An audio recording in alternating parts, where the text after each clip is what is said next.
जय हिंद दोस्तों। आज की इस वीडियो के माध्यम से हम सीखेंगे बेसिक गणित, जिसमें हम सीखेंगे कि घनमूल किसे कहते हैं, घनमूल का परिभाषा क्या होता है, घनमूल कैसे निकाला जाता है। इनके बारे में पूरी बेसिक जानकारियाँ सीखेंगे जो कि हमको हमेशा काम आने वाली है, जो क्या है बेसिक गणित है। तो चलिए आज की इस वीडियो को पूरा देख ही लेते हैं और सीख ही लेते हैं कि घनमूल किसे कहते हैं, इनके परिभाषा क्या होते हैं, इनके बारे में पूरी बेसिक जानकारी। तो सबसे पहले यहाँ पे ध्यान दीजिए। सबसे पहले यहाँ पे हम सीखेंगे कि घनमूल किसे कहते हैं, इनके परिभाषा क्या होते हैं। तो यहाँ पे ध्यान दीजिए, किसी संख्या का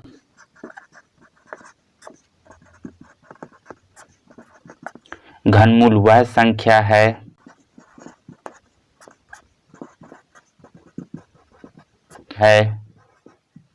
जिसे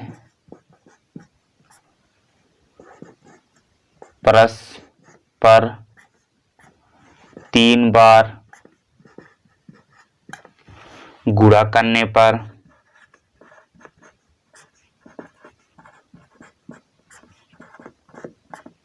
दी गई संख्या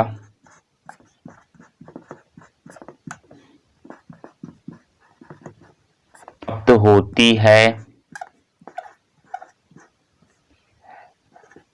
उस संख्या को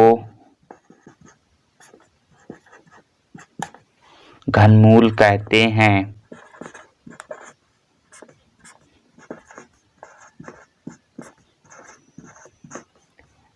इसे रूट के घात में 3 चिन्ह से दर्शाते हैं।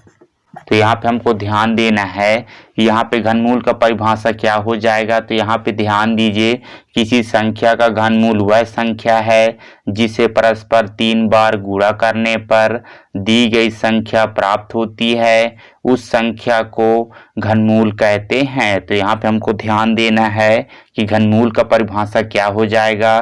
किसी संख्या का घनमूल वह संख्या है जिसे परस्पर 3 बार गुणा करने पर दी गई संख्या प्राप्त होती है, उस संख्या को घनमूल कहते हैं।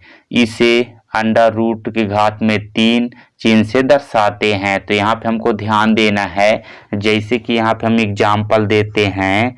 तो यहाँ पे ध्यान दीजिए, अगर यहाँ पे हम कह दें कि 64 का घनमूल क्या होगा, 64 का घनमूल क्या होगा, तो आप यहाँ पे क्या बताएंगे।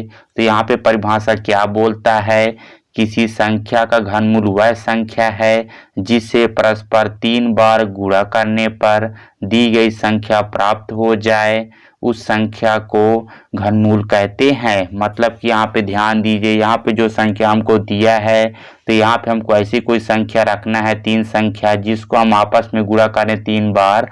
तो यहाँ पे जो संख्या यही संख्या आ जाता है, तो उस संख्या को हम क्या बोलेंगे, घनमूल बोलेंगे। जैसे कि यहाँ पे ध्यान दीजिए, 64 का घनमूल क्या होगा, तो क्या होगा। तो यहाँ पे ध्यान दीजिए, हमको यहाँ पे ऐसी कोई संख्या सोचना है जिसको 3 बार गुणा करें तो हमारा आंसर क्या आ जाए, 64 आ जाए। तो उस संख्या को हम क्या बोलेंगे, घनमूल बोलेंगे। तो यहाँ पे हमको ध्यान देना है, सबसे पहले हमको ध्यान देना है इस 64 को हमको इस रूट में रखना है। मतलब कि अंडर रूट यहाँ पे घात में 3 लगाना है और यहाँ पे 64 यहाँ पे रख देंगे अंदर।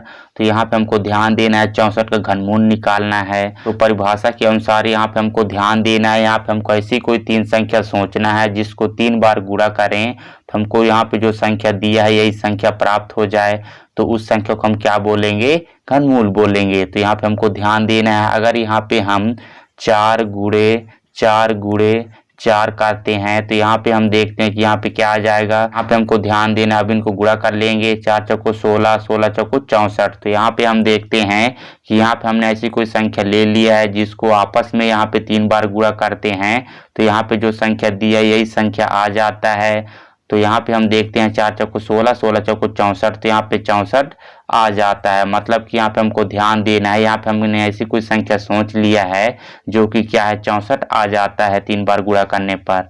तो यहाँ पे हमारा घनमूल क्या हो जाएगा, तो हमको ध्यान देना है। यहाँ पे हमारा घनमूल क्या हो जाएगा, 4 हो जाएगा।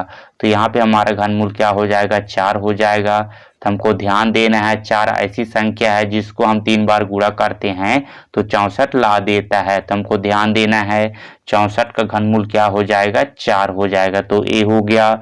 उसी प्रकार हमको ध्यान देना है अगर यहाँ पे हम बोलें कि 8 का घनमूल क्या होगा, तो हमको ध्यान देना है 8 का घनमूल क्या होगा। तो यहाँ पे आप क्या करेंगे, सबसे पहले इस 8 को आप रूट के अंदर रखेंगे और घात यहाँ पे 3 लगाएंगे। उसके बाद यहाँ पे हमको ऐसी कोई संख्या सोचना है अंदर जिसको हम 3 बार गुणा करें तो 8 आ जाए। तो यहाँ पे हम देखते हैं अगर यहाँ पे हम 2 गुणे 2 गुणे 2 करते हैं तो यहाँ पे कितना आ जाएगा। तो यहाँ पे हम देखते हैं 2 का 2, 2 ने 4, 4 का 4, 4 दूनी 8, मतलब कि यहाँ पे हमको 8 ला देता है। तो यहाँ पे हमको ध्यान देना है 8 का घनमूल क्या हो जाएगा, तो हमको ध्यान देना है यहाँ पे क्या है, 2 आ जाएगा। 2 ऐसी संख्या है जिसको हमने क्या है 3 बार गुणा किया तो यहाँ पे 8 आ जाता है। तो यहाँ पे 8 का घनमूल क्या हो जाएगा, 2 हो जाएगा। तो यहाँ पे ध्यान दीजिए इसी प्रकार से हमको घनमूल निकालना है। तो दोस्तों इस वीडियो के माध्यम से हमने यहाँ पे सीख गए हैं कि घनमूल किसे कहते हैं, इनका परिभाषा क्या होता है, घनमूल कैसे निकाला जाता है। तो दोस्तों यह वीडियो आपको कैसा लगा कमेंट में जरूर बताइएगा। चैनल में नया तो चैनल को सब्सक्राइब कर लीजिएगा, बेल आइकन को प्रेस कर लीजिएगा ताकि हमारे नए वीडियो का अपडेट आपको सबसे पहले मिले। तो मिलते हैं नेक्स्ट वीडियो में दोस्तों, धन्यवाद।